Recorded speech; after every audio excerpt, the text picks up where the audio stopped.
आखिर क्या हुआ था खलनायक की शूटिंग के दौरान? खलनायक की बेहतरीन स्क्रिप्ट कैसे लिखी थी घई साहब ने? कौन 3 होने वाले हैं साथ खलनायक 2 में? तो दोस्तों नमस्कार, स्वागत है आपका बॉलीग्राड स्टूडियोज में और मैं हूं निष्का त्यागी। नायक नहीं खलनायक हूँ मैं, नायक नहीं खलनायक हूँ मैं, जुल्मी बड़ा दुखदायक हूँ मैं, है प्यार क्या मुझको है क्या खबर, बस यार नफरत के लायक हूँ मैं। दोस्तों ये गाना एक अलग ही वाइब देता है। कुछ ऐसा ही हुआ था फिल्म खलनायक की शूटिंग के दौरान। आपको बता दें कि 1993 में बम्बई ब्लास्ट के बाद चीजें नॉर्मल होनी शुरू हुई थी। बम्बई पटरी पर लौट रही थी उस समय सुभाष घई अपने आने वाली फिल्म खलनायक की शूटिंग कर रहे थे। तो दोस्तों बता दूं कि कोर्ट रूम में फिल्म का क्लाइमेक्स शूट हो रहा था। इतने में खबर आई कि उनके फिल्म के हीरो पर अवैध रूप से हथियार रखने का आरोप लगा है। अब फिल्म का हीरो कौन था ये तो आप सब जानते ही होंगे। जी हाँ दोस्तों, वो थे संजय दत्त। इतना सुनते ही सुभाष की फूंक सरक गई कि जाहिर है संजय दत्त जैकी श्रॉफ और माधुरी दीक्षित को लेकर वो बड़े प्रोजेक्ट पर काम कर रहे थे। बजट 1993 में 3-4 करोड़ के आसपास था। अब दोस्तों होना क्या था, क्लाइमेक्स के शूट होते ही संजय दत्त जेल चले गए। अब सिर्फ पोस्ट प्रोडक्शन का काम बचा था। डबिंग संजय जेल से बाहर आके कर लेते थे।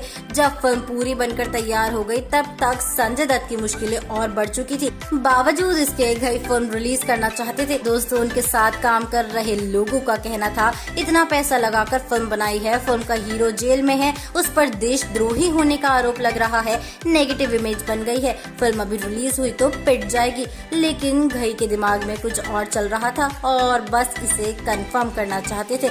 कई जगह बैन करने की मांग और विद्रोह प्रदर्शनों के बीच घई ने दिल्ली में अपनी फिल्म के 11 प्रीमियर शो रखे। इसमें हिंदी सिनेमा के 10 मशहूर डायरेक्टर बुलाए गए थे। उसमें शेखर कपूर, जेपी दत्ता और राकेश रोशन जैसे नाम शामिल हैं। दोस्तों बता दूं कि संजय भी बेल पर जेल से बाहर थे। जब संजय माधुरी के साथ यहाँ पहुंचे, हजारों की संख्या में भीड़ ने उन्हें घेर लिया और ये लोग संजय को चीयर कर रहे थे।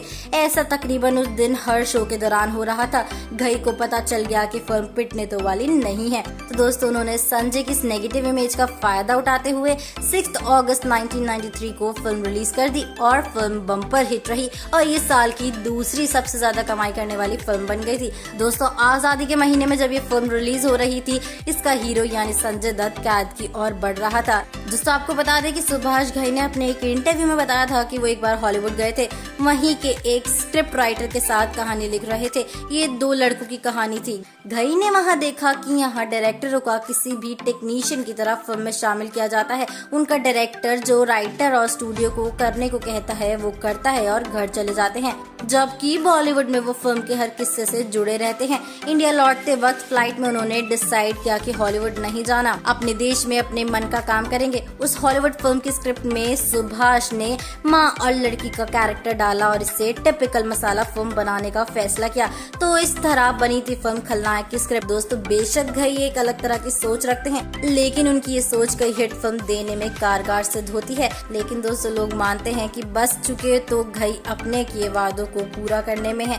तो आपको बता दें कि घई किसी वादे को अधूरा नहीं छोड़ते हैं, इसलिए उन्होंने खलनायक 2 का पार्ट 2 बनाने की बात की और ये पार्ट वो जैकी दादा से किए वादे को पूरा करने के लिए कर रहे हैं। दोस्तों बता दूं कि खलनायक पार्ट 2 में बागी फेम टाइगर के साथ ऋतिक रोशन और जैकलीन नजर आने वाले हैं। जी हाँ, एक बार फिर ऋतिक खलनायक बनने को तैयार है। जैकलीन इस बार माधुरी दीक्षित की भूमिका में नजर आने वाली है। जो किरदार माधुरी ने किया था वो जैकलीन निभाएंगी। तो दोस्तों हम उम्मीद करते हैं कि इन तीनों को एक साथ इस फिल्म में देखने के लिए आप काफी ज्यादा एक्साइटेड होंगे। अगर हाँ आप हैं तो हमें जल्दी से कमेंट सेक्शन में बता दीजिए और हमारी वीडियो को लाइक और शेयर करना मत भूलेगा। हमारी आज की राइटर है मनीषा जैन।